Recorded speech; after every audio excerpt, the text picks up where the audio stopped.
What's good, y'all? Welcome back. And we just had our first race of the season, Australian GP. Shout out to Lando Norris for winning first race of the season, his first win on the season. And I will say, very interesting race. I was watching the race. I was tired as hell. I didn't stream, so I was on cap. And plus, it was like I was under like a tornado warning in my area, so yeah. And then I kind of did. I kind of lost power as well for like a few minutes. So yeah, it wasn't a great time at all. It was not a great time.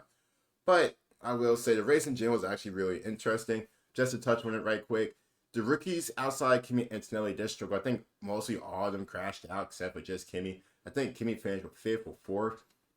Shout out Kimi and Antonelli. Very good race starting off. My driver of the day. But it was very interesting just to see like the rookies like I think lost spun towards the end. Hadjar had issues when the race even started, before the race even started.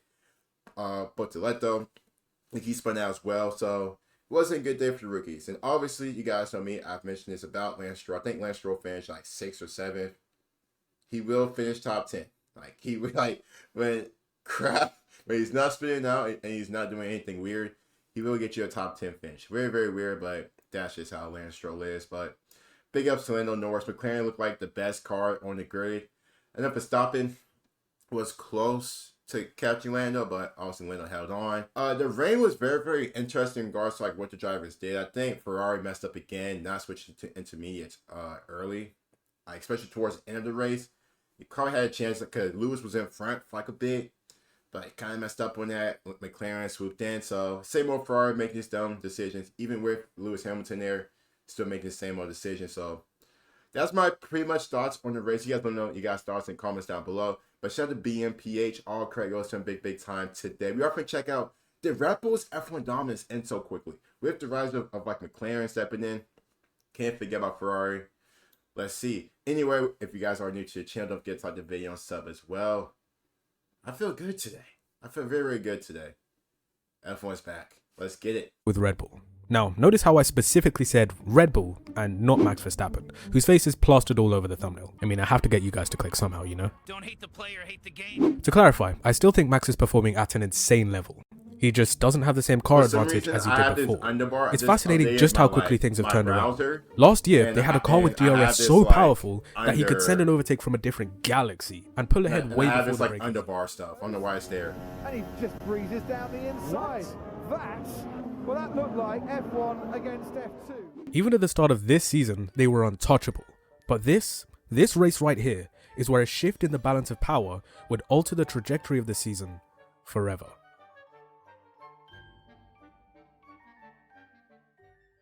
Oh, I can't believe I'm about to say this, but here goes nothing. Jos Verstappen was right. You serious? Yeah, I know I sound insane, but just hear me out. Remember those investigations surrounding Christian Horner back in March? Well, Mr. Moral Compass over here was like, the team is in danger of falling apart. Well, fast forward a few months later, and Red Bull have lost 2 big hitters. One being the legend himself, Adrian Newey, whose plans still remain unknown. And the other, more recently, being sporting director Jonathan Wheatley, who's going to Audi to become team principal. Jos Verstappen calling this shot is like that meme which goes, heartbreaking. The worst person you know just made a great point. It didn't end there. This man called out Horner for, quote, playing the victim when he's the one causing the problems. And I'm sat there reading this like, damn, who let bro cook? But anyway, Jonathan Wheatley to me felt like such a funny departure. Everyone's been talking about it like it's the start of Red Bull's downfall, when nobody really knows what his motives were. I mean, who wouldn't want to take on the role of team principal, am I right?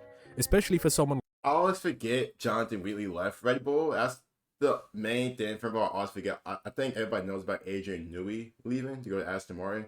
But Jonathan Wheatley going to Audi. I mean, like what he said, like, to be a team principal for an F1 team, and you have a chance to do that, I mean, you're not going to turn that down. Like, I don't care what team it is. Like, if you have a chance to be a team principal for an F1 team, regardless of the team, you're going to take it. Like, you're going to take it. Like, why wouldn't you? Like Wheatley, who's been in Horner's shadow for so long. In fact, I'm convinced that Horner was low-key relieved about the news because had he been rightfully chucked out at the start of the season, it would have been Jonathan taking his position. This is what he said after the news dropped. I know Jonathan wants to go. Why not? He's an expensive man whose salary allows me to employ a few more engineers. And while that's true, I guess, don't you think it's a little disrespectful to someone who's been there from the very beginning, helped build up the team into what it is today, literally convinced Michael Massey to break the rules? And speaking on that, I know Max must be trembling right now, because he can't pull off any more of those shenanigans and get Jonathan to just come save him anymore. Then, there's the rumours of them planning to promote from within and get his race engineer GP to split his duties, which is the last thing Max needs right now, because he's going to need as much time with his race engineer as possible, especially now the competition is a lot stiffer. But even still, I don't think this is the end for Red Bull. At least, not yet. I still do believe that there is turmoil coming from within, and that will eventually lead to their star driver walking away. And if that happens, I can officially say people are saying it's that he over. may leave. But this particular departure to me I just don't seems like see a it man yet. doing what's best for his career and his future in Formula 1. Well, wouldn't that imply that where he's at currently isn't good for his career? I mean, you could look at it that way. He probably knew he wasn't going to progress as much with Horner there, so decided to take on a new challenge. And then there's the other perspective, that he wasn't happy with the civil war going on and maybe foresaw a downward spiral ensuing. A spiral that has already begun with the cracks they've been showing in recent races. Last year, when we were in Belgium, Verstappen decided to do his annual "how many laps will it take me to get to first" challenge, starting from P6 this time instead of P14. And it was as easy as ever. He sliced his way through the field like a hot knife through butter, taking the nickname Flying Dutchman to a whole new level. But this season, starting from P11, he could only manage P4. Granted, that's still a really good comeback drive. He did as much as he possibly could. However, they're nowhere near as dominant as they were just a few months ago. The last time they had such a big advantage was China, where Max was in cruise control pretty much the entire time. Checo was also capable of finishing on the podium consistently, but in Miami, for the first time in a long time, they looked beatable. And I just know Max's dad must have been tweaking out that day. I do wonder what Checo's doing. Like, has anybody heard from Checo? Is he just taking his, his sabbatical, kind of similar to Latifi, just away from the spotlight for a bit? It's probably just chilling, at home, watching some F1, wishing he was back on the grid. I do wonder, where is Checo? Shout out Checo. Shout out Checo. I have had my complaints about Checo, especially last season, and how bad he was. But at the end of the day, man, he's still a good driver, still a decent driver. Shout out Checo, man. Because there's no way his son went from leading by a country mile to hearing Crofty making puns about Donald Trump. Norris trumps Verstappen. So, how has Red Bull's dominance ended so quickly?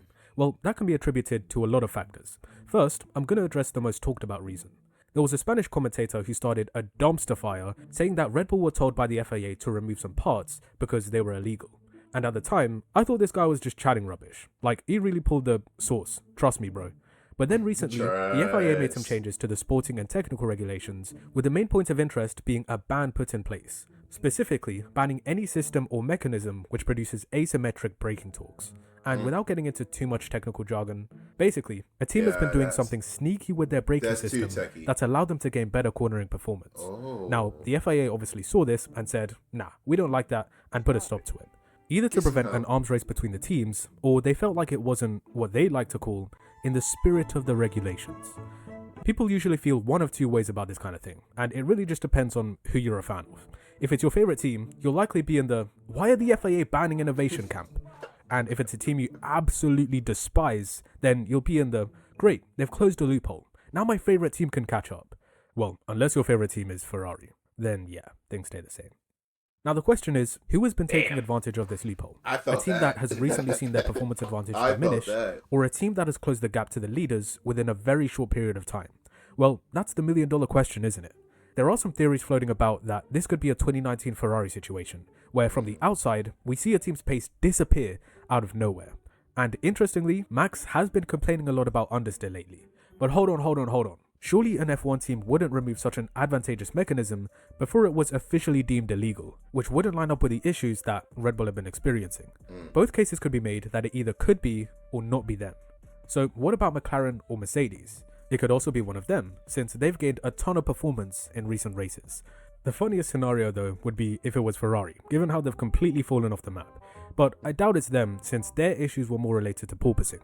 Or it's a team lower down the grid, and the status quo doesn't change among the top 4 teams. Who knows, maybe all the teams have been exploiting it, and when we get to Zandvoort, everyone is clarting into the barriers. Ultimately, we'll only know for sure once the summer break is over. I know this video was like a few months back, really like last season, But don't you like, in regards to like the cheating aspect of F1? Listen, I do not condone cheating, especially with your partner. If you ain't trying to be with her or him, just leave. Just leave. It's easy. I'm done. But in more serious news, don't teams always try to find loopholes though in regards to like the rules and F1? Like it's not nothing new. But obviously the breaking stuff, if they are cheating in that, then yeah, we gotta figure that out, stop that. But teams are always will find loopholes to get the advantage. So that's not really nothing new to me, but with Red Bull's weaknesses, we're going back to last year, like towards the end, they weren't like you could see McLaren was starting to like be that team. Like they were starting to be probably the strongest team every weekend. And there was more races than McLaren probably would win the title, but they did enough. But I do We think do know though, the it Adrian seems as Newey though jump this to Williams RB20 is has gonna a have much bigger narrower impact operating this window season. compared to last year. That weekend in Miami, they didn't optimize their setup. Max also had some slight damage from clattering the bollard, and then the tyres. Tyres were a big problem for them. A combination of hot conditions alongside an unusual track surface meant that the tyres were prone to overheating. Then in Imola, as Max himself put it, Mclaren. as soon as I swapped to the hard tyre, the tyres just fell out of the operating window. It was like driving on ice. In fact, the balance was so bad that Verstappen said he nearly ended up in the grandstands. He did very well to drive around the issue though, taking less conventional lines and essentially just trying to survive the attack from Norris. What helped a lot that weekend was the rear wing that they had fitted, as it enabled them to be a lot faster down the straights compared to anyone else. Coming off the back of Miami with a McLaren win and it being backed up by a late charge at the end in Imola was great to see. Finally, another team actually had a car capable of challenging Red Bull consistently for race wins. But it's weird how this was the second time now, particularly during the final stint of a race, the Red Bull would fall off and the McLaren would come alive. Before the safety car in Canada, again, Max didn't have the pace to compete with the Mercedes or the McLaren, but once he got into clean air, he could control the race as he pleased. However, I'm convinced that the McLaren was the best car on the day, and the Mercedes was at least on par with the Red Bull. But it was just a very chaotic Grand Prix. And not to take away from the great performance that Verstappen put together, but this was more about others losing the race that they should have won. Lewis had a scrappy race, George the same, and McLaren should have anticipated a safety car given where Sargent had crashed and put on a new set of inters. The Red Bull was very competitive, but not the best car that weekend. But a combination of cool heads on the pit wall and Max's driving made the difference. Spain was a similar story. Max did an amazing job, but Max it was more about Lando fumbling the bag. And then the next few races were extremely close again, but it once again brings about the question: how was their massive advantage eradicated so quickly? Have they hit a plateau with their car development? That's something Newey was fearful of at the start of the season. There was always going to be a point of convergence with these regulations. Maybe it's just come a lot sooner than we expected. Then, there's the reduced wind tunnel time due to winning the Constructors' Championship. Not only that, they've struggled with correlation issues with their latest upgrades, something that Mercedes had trouble with in 2022 and 2023. That could also be having an impact. And if it is, then it might be an idea to intentionally lose the Constructors to get that benefit of extra wind tunnel time. Oh wait, they're already way ahead of me there by keeping Checo. Wait, so if you win the Constructors, you lose wind tunnel time? I'm confused on that, but I know one of you guys in the comments will let me know. But that's interesting. Like winning something ends up you losing something. That's Well, actually, they were about to make a driver swap, but Liberty Media said, "We need that Mexico money, so do whatever you can to keep this guy." I can imagine Max must be losing his patience, because not only is he getting quadruple teamed by a rejuvenated Hamilton, a desperate Norris, an improving Piastri, and a literal war criminal, but also Red Bull are telling him no more late night sim racing, as well as the FIA telling him to stop swearing on the radio, and more sprint races. Plus, Zandvoort and Spa alternating every year. And finally, all of his main boys are jumping ship. Yeah, all of that retirement talk from last year might be coming sooner than we expected. Or he could go to Mercedes in 2026, which is an entirely different video in itself. But we'll leave it at that for now. Let me know what you think about Red Bull's sudden end to their... If Verstappen does join Mercedes, the only way I don't see it is because I think Mercedes made George Russell their number one. But I do think there's an opportunity to get Verstappen there, probably dump Russell and keep Verstappen. Or if they're really high on Kimi Antonelli, it'd be Kimi Antonelli and Verstappen. Or could be Russell and Verstappen. That's my that's the only obviously that's the only two things you can go with. But you guys let me know in the comments down below, man. Do you think Rebels dominance will end this season? Outside that, let me know. See you guys soon. Peace.